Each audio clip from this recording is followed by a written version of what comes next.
Hello everyone, how are you?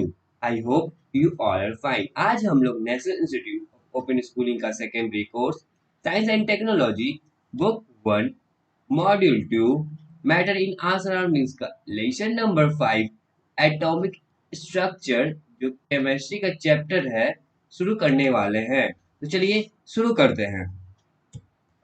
Hello dear students, hope you all will be fine. Today we will read chapter 5 which is atomic structure. So let's start our chapter. In lesson number 3 you have studied about atoms and molecules as the constituents of matter. You have also learned that the atoms are the smallest constituents of matter. In lesson 4 you studied about the chemical reactions, their types and the ways to represent them. You know that according to Dalton's atomic theory, the atoms of different elements are different, and in chemical reactions, the atoms are rearranged between different reacting substances. However, today we know that the atom is not indivisible as it was thought by Dalton. The atom has a structure and contains smaller constituents in it. In this unit, we would attempt to find out the answers to some of the questions like what is the structure of an atom, what are the constituents of atoms, why the atoms of different elements are different, and so on. तो आप लोगों ने chapter 3 में atoms और molecules को पढ़ा था, जो कि आप उसमें माना गया था कि जो एटम्स और जो मॉलिक्यूल्स है वो मैटर का कंस्टिट्यूएंट पार्टिकल है। और आपने ये भी पढ़ा कि जो एटम्स है वो सबसे स्मॉलेस्ट कंस्टिट्यूएंट पार्टिकल्स होता है मैटर का। लेसन नंबर 4 में आपने केमिकल रिएक्शंस के बारे में पढ़ा, उसके टाइप्स के बारे में पढ़ा और उसे कैसे रिप्रेजेंट किया जाता है उसके बारे में पढ़ा है। आप जानते हैं जैसे कि डाल्टन के एटॉमिक थ्योरी के अकॉर्डिंग जो एटम्स होता है डिफरेंट एलिमेंट्स में वो डिफरेंट होता है, उसका जो केमिकल रिएक्शंस होता है और जो एटम्स रीअरेंज होते हैं सब्सटेंसेस के बीच में, रिएक्टिंग सब्सटेंस के बीच में, वो डिफरेंट होते हैं। लेकिन आज हम लोग जानते हैं कि जो एटम्स जो है कि इंडिविजिबल नहीं है, जैसा कि डाल्टन ने बताया था। एटम का अपना स्ट्रक्चर है, वो एटम भी अपने अंदर स्मॉलर कंस्टिट्यूएंट्स को कंटेन करता है। और हम लोग इस यूनिट में बहुत सारे क्वेश्चंस के आंसर को फाइंड करने की कोशिश करेंगे, जैसे कि एटम का स्ट्रक्चर क्या है, एटम के कौन से कंस्टिट्यूएंट पार्टिकल्स है, एटम्स जो है उसके जो डिफरेंट एटम्स जो है वो डिफरेंट एलिमेंट के उसके जो एटम्स है वो अलग क्यों होते हैं, और इसी तरह के कई सवाल हैं। We will begin this unit with the study of the discoveries of subatomic particles such as electron, proton, etc. Then we will take up various atomic models proposed on the basis of these discoveries. We will discuss how various models for the structure of atom were developed and also explain the success as well as the shortcomings to these models. This will be followed by the description of the arrangement or the distribution of electrons in the atom. This arrangement is known as electronic configuration. These electronic configurations are useful in explaining various properties of the elements. These also determine the nature of chemical bonds formed by it. This aspect is dealt with in lesson 7 on chemical bonding. तो हम लोग इस unit को कैसे start करेंगे, इसमें हम लोग स्टडी करेंगे डिस्कवरीज ऑफ सब एटॉमिक पार्टिकल्स जो कि इलेक्ट्रॉन्स या प्रोटॉन्स है, या फिर हम लोग इसमें क्या पढ़ेंगे जो एटॉमिक मॉडल्स है जो कि वेरियस साइंटिस्ट के द्वारा प्रपोज किया गया था उसके बेसिस के अनुसार, उसके डिस्कवरीज के अनुसार। और हम लोग इस चैप्टर में उसके मॉडल्स के बारे में पढ़ेंगे कि जो स्ट्रक्चर है एटम्स का उसको कैसे डेवलप किया गया था और उसे कैसे एक्सप्लेन किया गया, उसका सक्सेस क्या रहा और उसका शॉर्टकमिंग्स उस मॉडल्स का क्या रहा। और इसके जो डिस्क्रिप्शन है अरेंजमेंट के और डिस्ट्रीब्यूशन के इलेक्ट्रॉन के एटम्स है वो भी हम लोग पढ़ेंगे। और इसमें जो इलेक्ट्रॉनिक कन्फिगुरेशन है इस अरेंजमेंट उसके बारे में भी इसमें हम लोग जानेंगे। और ये जो इलेक्ट्रॉनिक कन्फिगुरेशन है वो कैसे यूजफुल है हम लोग को किसी भी एलिमेंट्स की प्रॉपर्टीज को एक्सप्लेन करने के लिए। और ये कैसे डिटरमाइन किया जाता है कि जो केमिकल बॉन्ड्स का जो नेचर है वो किसी एटम्स के द्वारा कैसे उसको फॉर्म किया जा रहा है। और हम लोग इस चीज़ में जो भी डील है वो हम लोग चैप्टर नंबर 7 में पढ़ेंगे। केमिकल बॉन्डिंग पे वो जो चैप्टर बेस्ड है। So let's start our chapter. Our topic is charge particles in atom. हम लोग देखेंगे कि जो हमारे एटम्स में चार्ज पार्टिकल्स कौन कौन से हैं। You have read about Dalton's atomic theory in lesson 3। The theory proposed in the year 1803 considered the atom to be the smallest indivisible constituent of all matter. The Dalton's theory could explain the law of conservation of mass law of constant composition and law of multiple proportions known at that time. However, towards the end of 19th century, certain experiments showed that an atom is neither the smallest nor indivisible particle of matter as stated by Dalton. It was shown to be made up of even smaller particles. These particles were called electrons, protons, and neutrons. The electrons are negatively charged, whereas the protons are positively charged. The neutrons, on the other hand, are uncharged in nature. You will now learn about the discovery of the charged subatomic particles. तो जैसा कि आप लोगों ने lesson number 3 में पढ़ा था Dalton atom की थ्योरी के बारे में, और उनकी थ्योरी में क्या बताया 1803 में प्रपोज किया गया था। और इसमें क्या कंसिडर किया गया था कि जो एटम्स है वो सबसे स्मॉलेस्ट इंडिविजिबल कंस्टिट्यूएंट होता है किसी भी मैटर का। डाल्टन थ्योरी ने law of conservation of mass का एक्सप्लेनेशन किया। Law of constant composition and law of multiple proportion भी उस टाइम में जाना जाता था। लेकिन जैसे ही 19th सेंचुरी का एंड आ रहा था, वैसे ही बहुत सारे कुछ एक्सपेरिमेंट्स हुए थे जिसमें दिखाया कि जो एटम्स है ना ही इसमें क्या है कि जो एटम्स है ना ही वो स्मॉलेस्ट है ना ही वो इंडिविजिबल पार्टिकल है, जैसे कि डाल्टन ने बताया था। इसमें ये दिखाया गया कि जो एटम्स है उसमें भी उससे भी इवन स्मॉल पार्टिकल्स वो कंसिस्ट करते हैं, और ये पार्टिकल्स क्या कहलाते हैं? इलेक्ट्रॉन्स, प्रोटॉन्स और neutrons. Electrons negatively charge particles है, प्रोटॉन पॉजिटिवली चार्ज पार्टिकल्स, और जो न्यूट्रॉन्स है वो अनचार्ज इन नेचर में, उसमें कोई चार्ज कैरी नहीं होता है।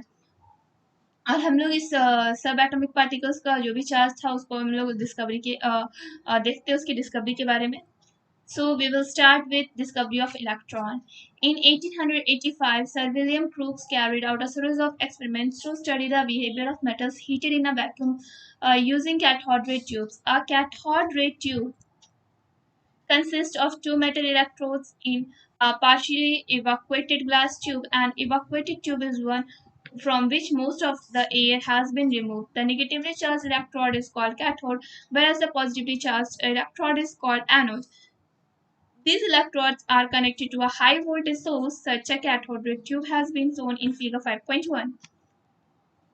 तो 1885 में सर विलियम क्रुक्स थे, उन्होंने सीरीज ऑफ एक्सपेरिमेंट्स किए। इसमें उन्होंने मेटल्स के बिहेवियर के बारे में पढ़ा। उन्होंने क्या किया कि एक वैक्यूम लिया, उसे कैथोड रे ट्यूब्स के साथ यूज़ किया। उन्होंने क्या किया, जो कैथोड रे ट्यूब था उनमें उन्होंने दो मेटल्स इलेक्ट्रोड्स के लगा, जिसमें जो पार्शियली इवाक्वेटेड ग्लास ट्यूब उन्होंने उसमें सेट किया। और ये जो इवाक्वेट ट्यूब था, इवाक्वेटेड ट्यूब, उसमें क्या था, उसमें से ज़्यादातर हवा को रिमूव कर दिया गया था। उसमें जो नेगेटिवली चार्ज इलेक्ट्रॉड है उसे कैथोड बोला जाता है, और जो पॉजिटिवली चार्ज इलेक्ट्रॉड है उसे एनोड बोला जाता है। और ये जो इलेक्ट्रॉड था उसे उन्होंने हाई वोल्टेज सोर्स से कनेक्ट किया था, जिससे जो कैथोड रे ट्यूब है उसे फिगर 5.1 में देखा जा सकता है। So here is the figure 5.1 which shows a cathode ray tube. Cathode rays are obtained on applying high voltage across the electrodes in an evacuated glass tube. तो cathode ray कैसे हम लोग ऑब्टेन कर सकते हैं?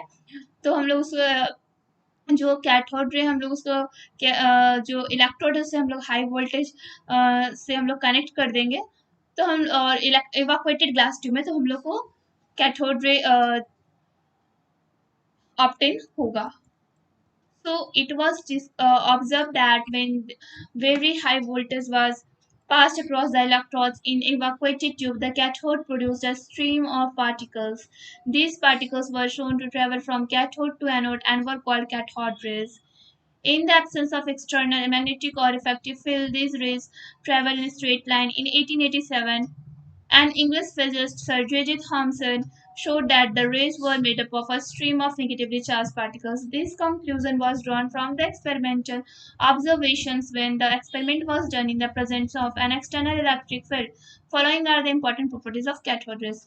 तो जब उसमें जो ऑब्जर्वेशन था वो क्या किया गया था कि जब हम लोग उसको हाई वोल्टेज के साथ उसको कनेक्ट किए तो उसमें इलेक्ट्रॉन जो था इवाक्वेटेड ट्यूब में वो कैथोड प्रोड्यूस किया, उसमें स्ट्रीम्स ऑफ पार्टिकल्स को प्रोड्यूस किया। जो ये पार्टिकल्स था वो ट्रेवल कर रहा था कैथोड से एनोड की तरफ, और इसे कैथोड रेज बोला गया। और इसमें एक्सटर्नल मैग्नेटिक के एब्सेंस में क्या हुआ कि इसमें जो इलेक्ट्रिक फील्ड था वो जो रेस बना था वो ट्रैवल कर रहा था स्ट्रेट लाइन में। और जो ना 1897 में एक इंग्लिश फिजिस्ट आए जिनका नाम था सर जे जे थॉमसन। उन्हें क्या दिखाया, जो ये रेस है वो नेगेटिवली चार्ज पार्टिकल से बने हुए हैं।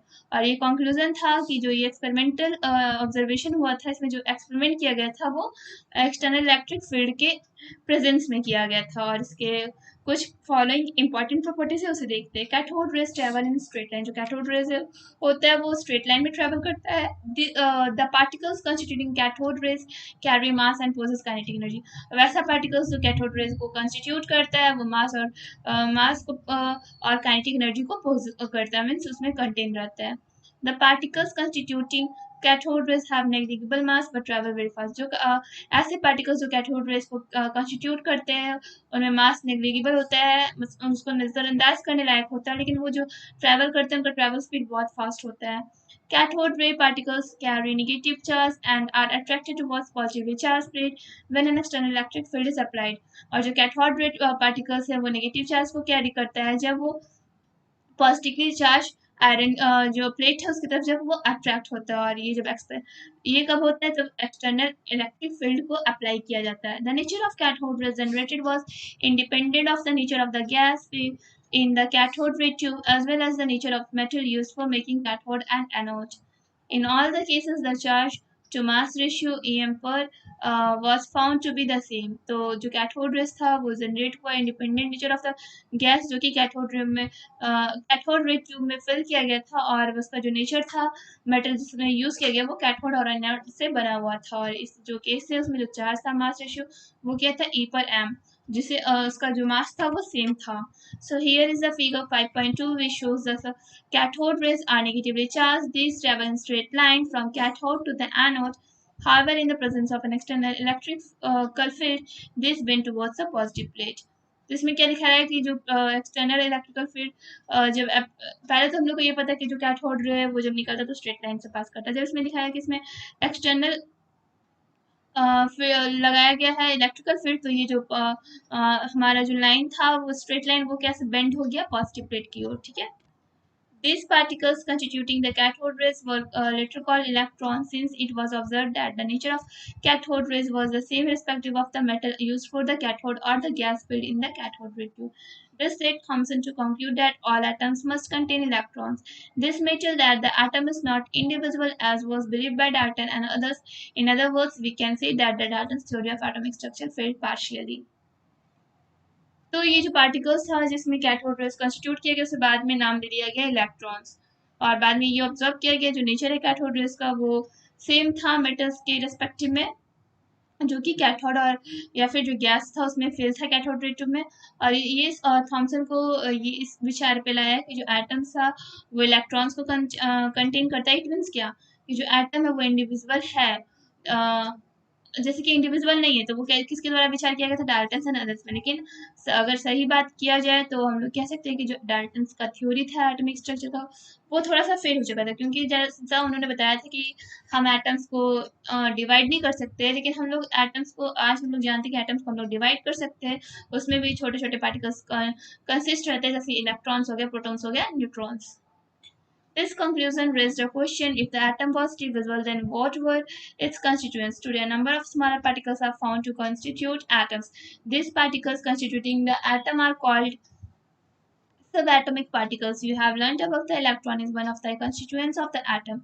Let us study the next section to learn about another constituent particle present in an atom. As the atom is neutral, we expect the presence of positively charged particles in the atom so as to neutralize the negative charge of the electrons। तो ये conclusion जो था वो हमें एक question यहाँ पे आके खड़ा कर दिया कि जो अगर एटम डिविजिबल था तो उसके जो पार्टिकल्स थे वो उसके कंस्टिट्यूएंट कैसे थे। आज हम लोग बहुत सारे स्मॉल पार्टिकल्स के बारे में जानते हैं एटम्स के। ये जो पार्टिकल्स कंस्टिट्यूट करते हैं एटम को सब एटॉमिक पार्टिकल्स बोला जाता है। आप लोगों ने पढ़ चुका है ऊपर में कि जो इलेक्ट्रॉन है वो एटम्स का एक कंस्टिट्यूट में से एक है हिस्सा। और ये हम लोग अब नेक्स्ट सेक्शन में क्या पढ़ेंगे, इसके अनदर कंस्टिट्यूएंट का जो कि प्रेजेंट है एटम में उसके पार्टिकल्स। और as the atom is neutral, और हम लोग जानते हैं कि जो एटम न्यूट्रल होता है जिसमें हम लोग एक्सपेक्ट करते हैं कि जो उसमें शायद पॉजिटिवली चार्ज पार्टिकल्स हो या फिर जो एटम्स है उसमें न्यूट्रलाइजेशन हो जो नेगेटिव चार्ज ऑफ इलेक्ट्रॉन्स का है। So we have to see another topic which is discovery of a proton.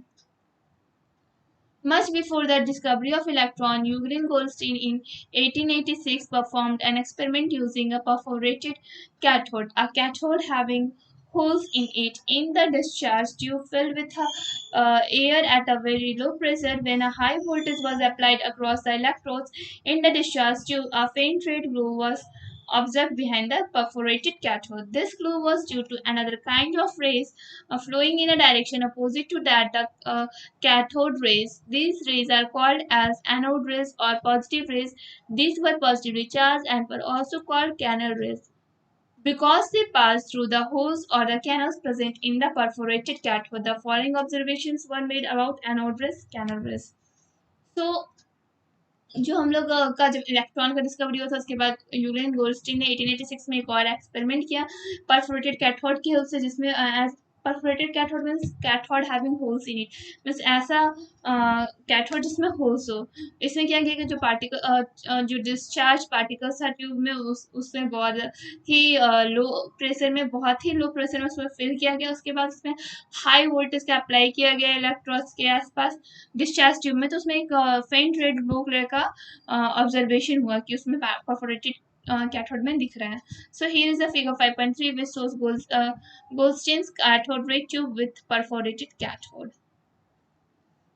जब ये ग्लो हुआ जिसमें एक और अनदर काइंड का इसमें डायरेक्शन अपोजिट इसमें एक अनदर काइंड का रेस फ्लो हो रहा था जिसमें जो डायरेक्शन था वो अपोजिट था कैथोड रेस के और इस रेस को एनोड रेस बोला गया और या फिर पॉजिटिव रेस बोला गया और ये जो होल्स था इसमें जो ये इसको और भी कैनल रेस के नाम से जाना गया क्योंकि ये कैनल रेस के नाम से क्यों जाना गया इसमें बहुत सारे होल्स थे जिसमें कैनल्स प्रेजेंट थे और ये परफोरेटेड ट्यूब में ही इसका वर्क हुआ था तो यहाँ पे फॉलोइंग ऑब्जर्वेशन है जिसे एनोड रेस के दौरान नोटिस किया गया like cathode rays the anode rays also travel in straight line जैसे कैथोड रेस ट्रैवल करता है वैसे एनोड रेस भी स्ट्रेट लाइन में ट्रैवल करता है the particles constituting anode rays carry mass and have kinetic energy और जो भी एनोड रेस में पार्टिकल्स है कैरी वो जो मास कैरी करते काइनेटिक एनर्जी है वो उसमें वो कैरी करते हैं और जो particles the particles constituting the canal rays are much heavier than electrons and carry positive charge और वैसे particles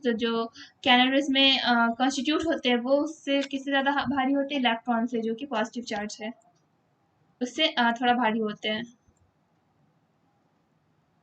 The positive charge on the particles was whole number multiplies of the amount of charge present on the electron. जो positive charge particles है उस पर whole number का multiplication करें तो जितना भी amount of charge है इलेक्ट्रॉन में प्रेजेंट उसका हम लोग पता लगा सकते हैं the nature and the type of the particle constituting the mode rays were dependent on the gas present in the discharge tube तो इसमें नेचर और जो टाइप है पार्टिकल्स का एनोड रेस के लिए उसे डिपेंड किस पे किया गया गैस पे जो कि डिस्चार्ज ट्यूब में प्रेजेंट है The origin of anode rays can be explained in terms of interaction of the cathode rays with the gas present in the vacuum tube.